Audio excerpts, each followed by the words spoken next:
तो मुझे अभी ना थोड़ा सा वो फील हो रहा है कि काश मैं अपनी ईद भी इंडिया में गुजार सकता। तो एक जो स्पेसिफिक माहौल आपको ईद वाला मिलता है ना, वो भी मैं एक्सपीरियंस कर सकता। पिछले कुछ अर्से में जो सबसे ज़्यादा सवाल लोगों ने मेरे से पूछे हैं ना, वो इस बारे में है कि मैं यार अपना टाइम कैसे मैनेज करता हूँ, मैं इतना ज़्यादा ट्रैवल कैसे करता हूँ। देखो जो मेरा चैनल है बेचारा, वो तो बहुत छोटा सा है, वहाँ से इनकम तो मुझे क्या ही आनी है।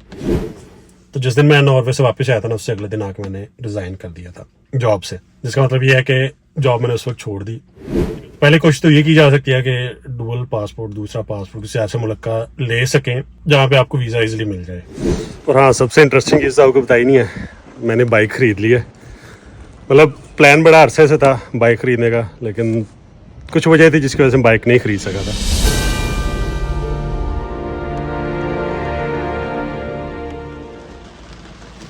अस्सलामुअलैकुम, सनी हेयर। आज ईद का दिन है। सबसे पहले तो सबको ईद मुबारक। उम्मीद है कि आपने अच्छा रमज़ान गुजारा होगा। तो रमज़ान के बाद जो ये ईद की खुशियाँ हैं, ये आप अच्छी तरह अपनी फैमिली के साथ सेलिब्रेट कर सकेंगे। हम जो यूरोप में बैठे हुए हैं, हमारी ईद तो सिर्फ नाम की ईद होती है, क्योंकि यहाँ पे ईद वाला माहौल नहीं मिलता। मोस्टली यही होता है कि आप जाके ईद की नमाज़ पढ़ लो, बाद में फैमिली के साथ खाना शाना खा लो, कुछ बारबेक्यू कर लो, या शाम को कुछ दोस्तों के साथ बैठ के गपशप कर लो और आपका दिन गुजर जाता है। लेकिन जो ईद वाला माहौल है वो आपको डेफिनेटली यूरोप में नहीं मिलता। मैं अभी रिसेंटली इंडिया से वापस आया हूँ, तो जो मेरे पहले रमज़ान के कुछ रोज़े थे ना, वो मैंने इंडिया में मुंबई में रखे थे। वहाँ जो वो माहौल था ना, अमेजिंग। मतलब अफ्तारी के लिए मैं जाता था मोहम्मद अली रोड, यहाँ पे जो टोटल सारा माहौल था ना, सारा इस्लामिक, हर तरफ लोग अपने अफ्तारी कर रहे हैं, शॉपिंग कर रहे हैं, ईद की तैयारियाँ कर रहे हैं। अमेजिंग। तो मुझे अभी ना थोड़ा सा वो फील हो रहा है कि काश मैं अपनी ईद भी इंडिया में गुजार सकता। तो एक जो स्पेसिफिक माहौल आपको ईद वाला मिलता है ना, वो भी मैं एक्सपीरियंस कर सकता। लेकिन अभी मेरे जहन में ये आ रहा है कि अगर आप दोस्त को मेरी हेल्प कर सकता है, जिस जगह पे भी आप, मुंबई में, दिल्ली में या किसी और सिटी में भी, वहाँ पे जो ईद लोग सेलिब्रेट कर रहे हैं, अगर आप कुछ वीडियोस मेरे साथ शेयर कर सकते हैं, I will highly appreciate. It is personal कि मैं खुद उसको एक्सपीरियंस कर सकूँ, मैं खुद उसको देख सकूँगा लोग किस तरह वहाँ पे ईद सेलिब्रेट कर रहे हैं। दूसरा ये कि आज मुझे ना 1 साल हो गया अपनी जॉब छोड़े हुए।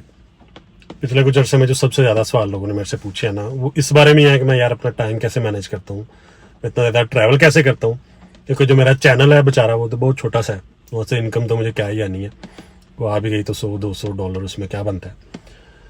तो आज मैंने सोचा कि मैं इस बारे में भी थोड़ी इन्फॉर्मेशन आपको देता हूँ, क्योंकि एक तो बहुत से लोग इंटरेस्टेड हैं इस चीज़ में, जिसमें मुझे लगता है कि 3 चीज़ें। एक ये है कि मैं टाइम कैसे मैनेज करता हूँ, दूसरा ये कि मैं पैसे कहाँ से लेता हूँ, ट्रैवल के लिए काफ़ी पैसों की ज़रूरत पड़ती है, और तीसरा ये कि ये सारा कुछ मैंने कैसे मैनेज किया इस लाइफस्टाइल को, कि जहाँ मैं अपना काम भी कर सकूँ, अपने शौक भी पूरे कर सकूँ, उसके साथ साथ मैं इतना ट्रैवल भी कर सकूँ। तो सबसे पहले बात करते हैं कि टाइम कैसे मैनेज करता हूँ।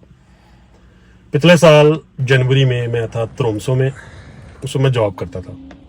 त्रोम्सो गया था मैं नॉर्दर्न लाइट्स देखने, first time in my life. जब मैं वहाँ पहुंचा हूँ तो मुझे लोगों ने बताया कि अगर नॉर्दर्न लाइट्स देखनी हो ना, तो कम से कम आप 1 हफ्ते के लिए यहाँ पे रुकते हो, क्योंकि आपको नहीं पता कि किस दिन नॉर्दर्न लाइट्स आसमान में आएंगी।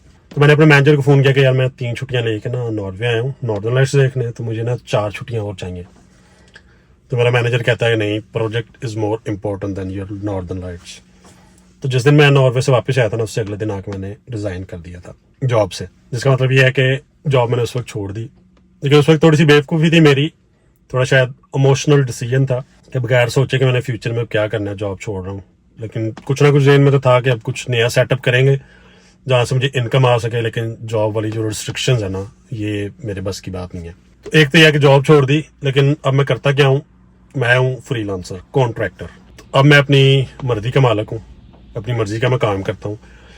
वो मैं ऐसे करता हूँ कि मैं कंपनीज का डायरेक्ट कॉन्ट्रैक्ट करता हूँ, उनके जो भी मेरी जो स्किल्स हैं, मैं डायरेक्टली उनको ऑफर करता हूँ कि मैं स्किल्स आपकी कंपनी को प्रोवाइड कर रहा हूँ।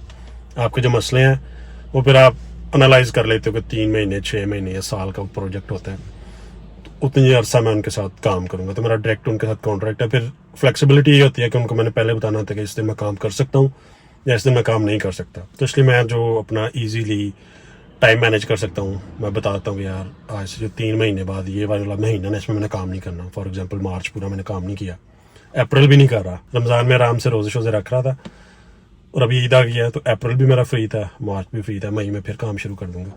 तो इस तरह तो मैनेज करता हूँ अपनी छुट्टियाँ। अब मैं फ़ंड्स कहाँ से लेता हूँ, क्योंकि IT कंसल्टेंट हूँ। ये जब जॉब मेरी थी, उन्होंने ये मुझे गाड़ी उस वक्त दी थी जब मैंने जॉब नहीं छोड़ी थी, उससे पहले। तो अच्छी सैलरी थी, लेकिन सैलरी पे हो ना जब आप, तो आप बहुत लिमिटेड पैसे कमा रहे हो। मतलब फॉर एग्जांपल जब मैंने ग्रेजुएट जब मैंने किया है तो मेरी जब इनकम शुरू हुई तकरीबन 2000 थी। उस 2000 में मेरा अच्छा गुजारा हो रहा था, कंपनी ने उस वक्त भी गाड़ी दी हुई थी, सारा कुछ चल रहा था। फिर ऐसा ऐसा प्रमोशन हुई, सैलरी इंक्रीज होती होती होती वो 3000 तक भी गई। लेकिन 2000 में जिस तरह गुजारा हो रहा था, अब 3000 में भी उसी तरह गुजारा हो रहा था। थोड़ा सा लाइफस्टाइल चेंज हो गया था, थोड़ी सी आप अच्छे कपड़े पहनने लग गए थे, कुछ अच्छा खाने लग गए थे, कोई महीने में 2 दफा रेस्टोरेंट भी जाने लग गए थे जो पहले आप नहीं जाते थे। लेकिन एट द एंड महीने के बाद पैसे आपके पास कुछ भी नहीं बचता था। तो ये तो चलता है जॉब के साथ। तो अगर आप 2021 तक मेरे यूट्यूब पे जाके वीडियोस देखेंगे ना, जो सारी वीडियोस आपको मिलेंगे ना, वो यही मिलेंगी। मैं कभी स्विट्जरलैंड जा रहा हूँ, ऑस्ट्रिया जा रहा हूँ, इधर हाइक कर रहा हूँ, उधर हाइक कर रहा हूँ। दिल तो उस वक्त भी करता था कि जाऊँ यार, मैं ज़रा जाकर दुनिया देखूँ, इंडिया देखूँ, इसराइल देखूँ, फॉर एग्जाम्पल जॉर्डन देखूँ। लेकिन इतने पैसे नहीं होते थे कि एक तो एयर टिकट 500-700 यूरो आपका लगता था, फिर वहाँ जाकर अपनी गाड़ी रेंट करनी, फिर आपको 500-600 यूरो लगता था। तो ये सारे जब एक्सपेंस आप देखते थे ना कि यार एक टूर का अगर आप यूरोप से बाहर जा रहे हो तो आपको 2000 यूरो शायद आपको कॉस्ट पड़ेगी उसकी। तो अगर आप लोकल हो तो शायद आप 300-400 में टूर कर लोगे। तो मैं लोकली टूर कर रहा था।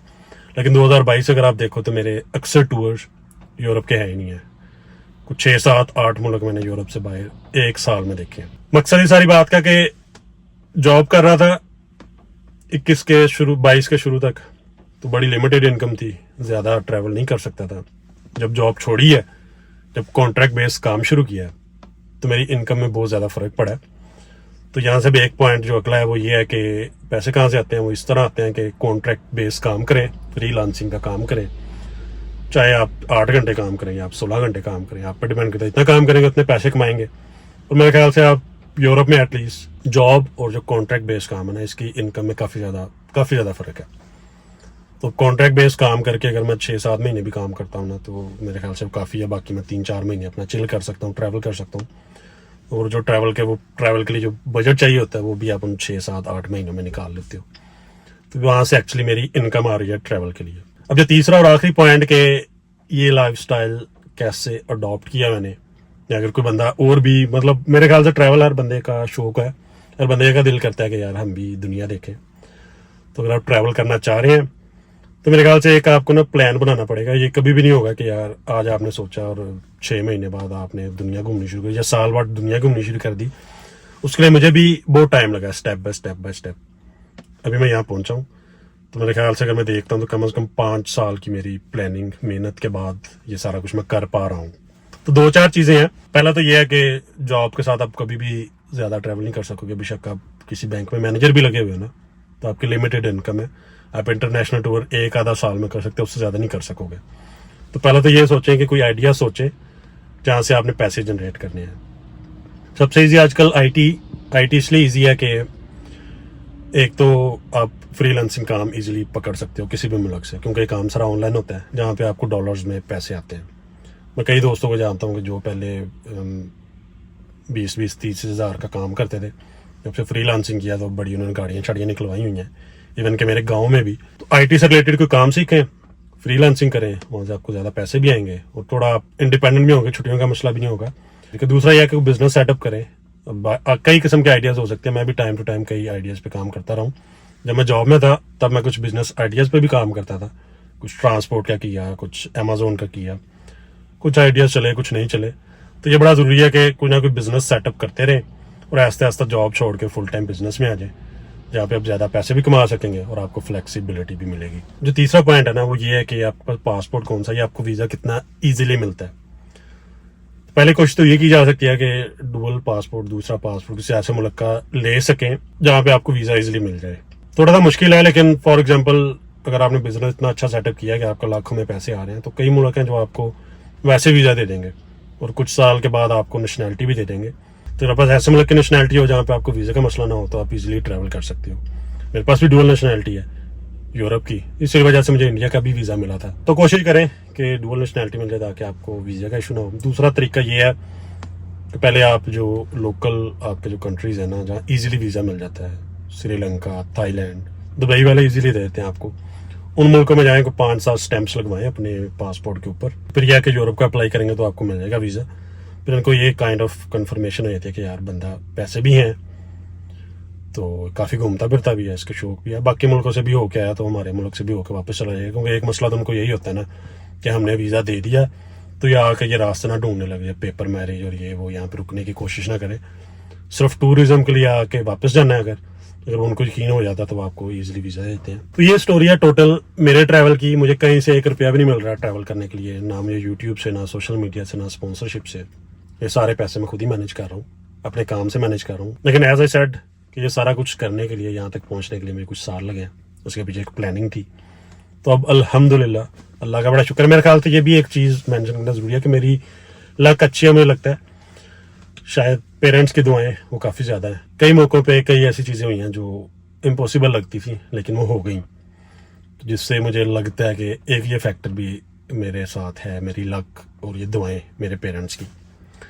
तो ये टोटल स्टोरी थी मेरे ट्रैवल की, और ऐसे ही मैं ट्रैवल करता हूँ। और इंशाल्लाह प्लान ये है कि मैं जितने भी मुल्क मैक्सिमम देख सकूँ, जो 100 कंट्रीज़ वो तो मेरा मिनिमम गोल है।